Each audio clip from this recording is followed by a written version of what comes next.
Iran যদি শান্তিপূর্ণ উদ্দেশ্যে পরমাণু শক্তি ব্যবহার করতে চায় তাহলে তাতে রাশিয়ার কোনো আপত্তি নেই বলে জানিয়েছেন রাশিয়ার প্রেসিডেন্ট ভ্লাদিমির পুতিন। বরং রাশিয়া তাতে সহযোগিতা করতেও প্রস্তুত। তুর্কি সংবাদ মাধ্যম আনাদোলু এজেন্সির এক প্রতিবেদনে এই তথ্য জানা গেছে।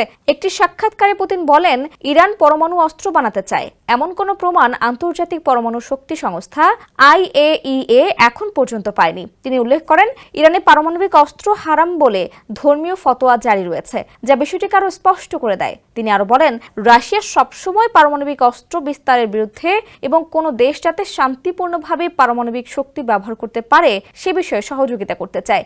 আর এটা ওইটা না, কাপড় ধোয়ার একটাই সলিউশন, চাকা অল ইন ওয়ান। ইসরায়েল ইরানের মধ্যে নতুন করে সংঘর্ষ শুরু হয়েছে। ইসরায়েলের হামলার জবাবে ইরান পাল্টা হামলা চালিয়েছে।